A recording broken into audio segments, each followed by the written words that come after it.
8:14 de la mañana, estamos de vuelta. Esto es Buenos Días por VPI TV. El día de hoy seguiremos monitoreando lo que ocurre con el huracán Idalia, pero hacemos la transición a otro tema de interés también para nuestra comunidad. Les recuerdo a esos venezolanos que nos están viendo, que están en Colombia y que quieren regularizar su estatus, que viene una jornada especial de estos permisos de protección temporal en ese país. Y por eso hemos invitado el día de hoy a María Clara Roballo. Ella es investigadora del Observatorio de Venezuela de la Universidad del Rosario. Buenos días, gracias por acompañarnos, bienvenida.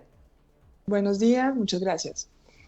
¿Qué deben saber los venezolanos que están en Colombia y que quieren regularizar su estatus? Bueno, en este momento todavía es incierto. Sabemos que la semana pasada el director de Migración Colombia dio unos anuncios sobre unos anuncios que serán próximamente.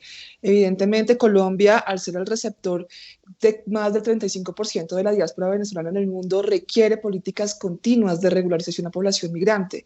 El ETPB, que es la medida que viene implementándose hasta el momento, solo beneficia a las personas que estaban antes de febrero de 2021, es decir, lo que ha sucedido durante 2022 y parte de 2023, realmente no se sabe cómo ha aumentado esa migración venezolana hacia Colombia, pero pues sabemos evidentemente que ese es un flujo que no ha cesado y pues evidentemente acá se requieren políticas de regularización para una población seguramente importante. ¿Qué ha pasado después de este anuncio que hizo la Dirección de Migración de Colombia, que dijo que del 1 al 5 de septiembre iban a realizar esta jornada masiva para los venezolanos, como bien lo señala, que había ingresado en una fecha específica? ¿Esto se anunció y no se sabe nada hasta ahora? Sabemos que Migración Colombia retomó estrategias que ya se habían adelantado hace más de un año, justamente para incentivar a que la población migrante beneficiaria de esta política de regularización pudiera cumplir todo el proceso, un proceso que, sin embargo, que a pesar de que trae muchos beneficios, no ha sido tan fácil. Entonces, creemos desde la academia que es importante que se renueven y se retomen todas estas estrategias, van a ser estrategias masivas. Sabemos que hay cerca de 128.000 documentos que están impresos y no han podido ser entregados, y la idea es que estas estrategias apunten a entregar el mayor número de documentos que ya están impresos y también apunten a beneficiar a las personas que cumplen los requisitos, es decir, que estaban antes del 31 de enero de 2021 y que puedan entrar a esta fase, por así decirlo, del ETPB. Vamos a ver qué sucede en las próximas semanas con los anuncios, si el ETPB se va a ampliar o van a optar por otra medida que particularmente considero que no sería tal vez lo más eficiente, teniendo en cuenta que el trabajo que ha venido haciendo Colombia en los últimos 2 años con la implementación del ETPB todavía requiere refuerzos. Y es que la sociedad colombiana y los diferentes actores de la sociedad colombiana aún no reconocen a cabalidad el PPT, el permiso por protección temporal, que es este documento de identificación y regularización que reciben los migrantes venezolanos una vez terminan todo su proceso de inscripción. Entonces se requiere efectivamente dar más, fortalecer todas estas políticas, las acciones de articulación del gobierno nacional, con gobiernos territoriales, con el sector financiero, con el sector privado, para posicionar este documento como un documento legítimo y reconocido en la sociedad colombiana, cosa que podría ser compleja si saliera otra política diferente al ETPB. María Clara, ¿cuál ha sido la experiencia de los venezolanos que ya cuentan con este permiso de protección temporal en esa relación con las empresas para poder conseguir trabajo? ¿Realmente respetan este beneficio? Bueno, ese tema todavía requiere mucho estudio. Entendamos que esta medida es una medida a 10 años y hasta ahora está terminando la fase de registro. Se requiere saber mucho más cuál ha sido el verdadero efecto de la identificación y la regularización en esta población migratoria, sobre todo sus efectos en acceso laboral. Sabemos ya que sí ha sido muy positivo en el acceso a la salud. Ha habido un aumento muy, muy importante en los últimos 2 años de la población migrante que gracias al PPT hoy puede estar afiliada al sistema de salud colombiano desde el sistema subsidiado, es decir, son asegurados por el Estado colombiano. Y eso solo ha sido a través del PPT.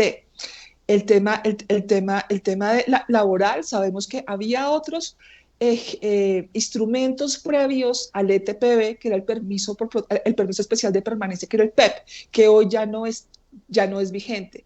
Y con esos antiguos ejercicios, casi experiencias piloto que ya ha tenido Colombia, sí se había notado que una vez el migrante está dotado para trabajar regularmente en el país, es mucho más fácil que se integre al sistema productivo colombiano.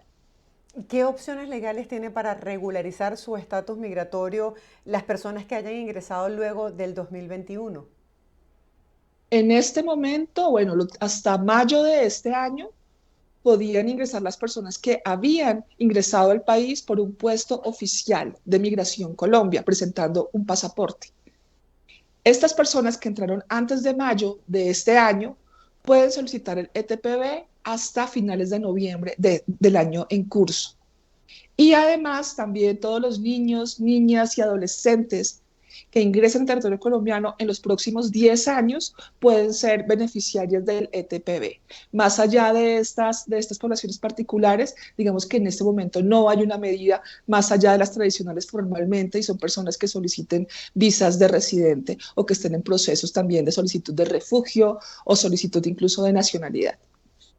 Sí, uno de los países que más venezolanos ha recibido ha sido Colombia. ¿En qué condiciones, si se tiene un registro actualizado de esos venezolanos que han migrado al vecino país, y en qué condiciones están? Bueno, en este momento sabemos, según la plataforma R4E, que es esta mirada regional, que la diáspora venezolana alcanza una cifra de más de 7,3 millones de personas.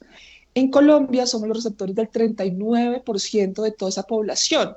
Migración Colombia había publicado una cifra en el año pasado de que esta migración con vocación de permanencia, es decir, sin contar la migración en tránsito, la migración pendular y también el número de retornados colombianos, que es muy grande, solamente la migración con vocación de permanencia, era una cifra que se acercaba a los 2,9 millones de personas.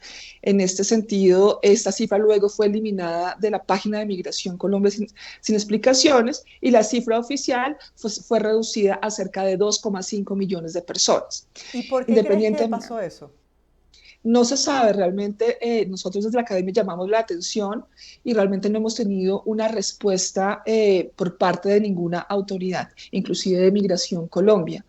Aquí hay muchas preguntas, hay muchas hipótesis, pero realmente no hay una explicación formal al respecto de esta decisión que es netamente institucional. En este sentido, sabemos que las personas que se han inscrito o han empezado su inscripción al proceso del ETPB también es cerca de 2,4 millones de personas, de las cuales cerca del 70% han logrado obtener el ETPB. Es decir, que Colombia viene avanzando en reducir esa tasa de irregularidad. Lo que pasa es que no tenemos una fotografía reciente de qué ha sucedido con la migración después del 2021. Entonces, por lo tanto, en este momento es muy difícil saber realmente cuál es la tasa de irregularidad, pero no podemos desconocer que esta ha sido una característica casi regional de la población migrante venezolana que migra en condiciones de alta vulnerabilidad. Muchos países han calificado el caso de cómo ha abordado Colombia el tema migratorio venezolano como un caso exitoso, como que le ha brindado un apoyo. Tú que estás allí adentro y que eres especialista en el tema, ¿cómo puedes calificar que ha sido el proceso?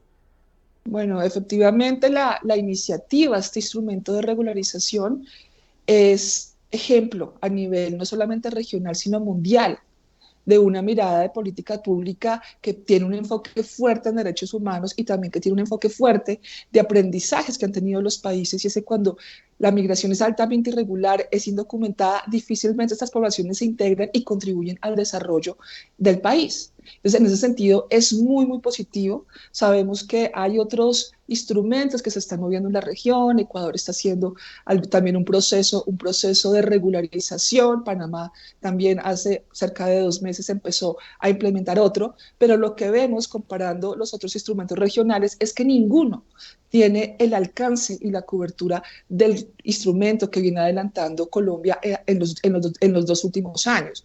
El instrumento de Colombia tiene una temporalidad de 10 años, por lo general, otros instrumentos tienen temporalidades de 2 años o incluso un año. Y también otro elemento que es muy interesante y bastante beneficioso de la política colombiana es que busca incluir la población irregular.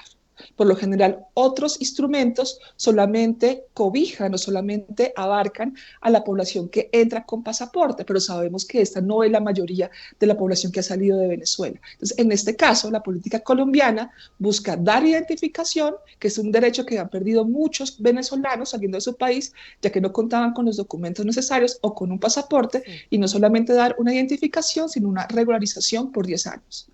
¿Qué impacto ha tenido en la sociedad colombiana el hecho de la migración venezolana?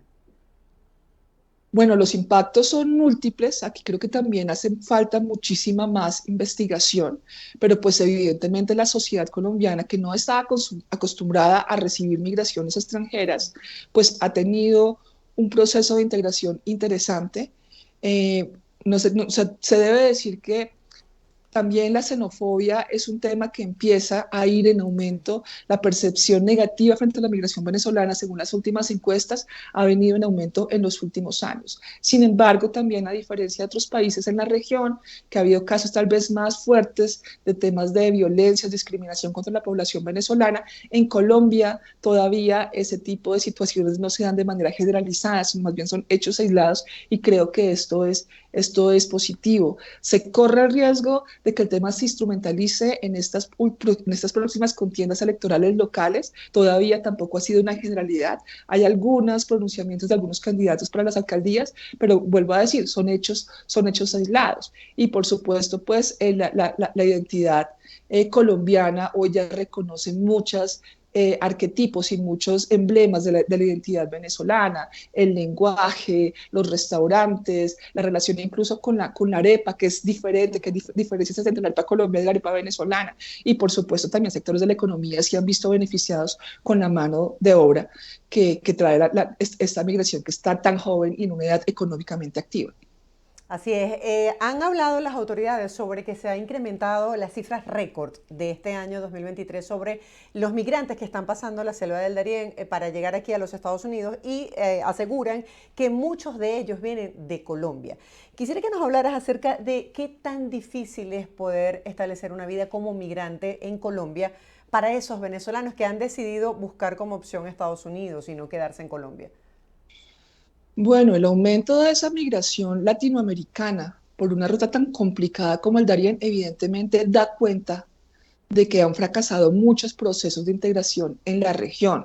Incluso eso se vio palpable con la migración haitiana, que había migrado hace 10 años, a Brasil o a Chile y no pudieron integrarse y hoy deciden optar por una ruta muy difícil en dirección hacia Estados Unidos. Muchos también de estos migrantes venezolanos que hoy la nacionalidad mayoritaria presenta en estas rutas, pues son personas que habían migrado también hace algunos años a Colombia, a Perú, a Chile, y justamente ante la ausencia de políticas migratorias acordes para dar acogida e integrar esta población, pues muchas de estas personas deciden optar por esta ruta. Además, también pues tenemos que tener en cuenta que somos una región de renta media, con problemas estructurales previos a este panorama migratorio, en donde evidentemente las situaciones sociales y económicas no son las óptimas. Por lo tanto, pues reconociendo que la migración venezolana hoy es la principal que se mueve por esas regiones, también vemos con aumento la migración de ecuatorianos y la migración de colombianos. En el caso particular de los venezolanos, ¿qué ha hecho falta por mejorar en cuanto a las políticas migratorias para que se dé más ese proceso de integración del que hablas? Creo que efectivamente tiene que haber una visión más enfocada al tema de derechos humanos, reconocer que la migración venezolana no es una migración netamente económica, que hay unos componentes muy similares a los de refugiados, de personas que efectivamente requieren protección internacional. No podemos soslayar la realidad de que hoy, con las cifras que presenta la diáspora venezolana, es decir, que ha salido cerca del 25% de la población venezolana de su país en un lapso muy corto, podemos compararla con la migración, pues con la crisis de refugiados de Ucrania o de Siria. Entonces creo que Así esto es. efectivamente nos lleva a pensar que que aquí va más allá de factores de expulsión estructurales económicos, como se había venido generando en la región. Entonces, evidentemente requieren medidas complementarias. La región ha venido respondiendo lentamente al respecto, ha tenido curvas de aprendizaje. Colombia es un ejemplo de eso, que efectivamente se requieren políticas de regularización, de identificación de largo aliento y que incluyan a la población migrante irregular indocumentada. María Clara, gracias por tu tiempo y por compartir esta información importantísima para nuestra audiencia. Feliz día para ti y será hasta un próximo encuentro. Muchas gracias. Estábamos conversando con María Clara Roballo, ella es investigadora del Observatorio de Venezuela de la Universidad del Rosario. Hacemos hasta ahora una breve pausa comercial, ustedes no se aparten, pueden recargar el cafecito si les hace falta y de inmediato les presentamos el pronóstico del tiempo en América Latina y ya, en breve, volvemos con más de Buenos Días.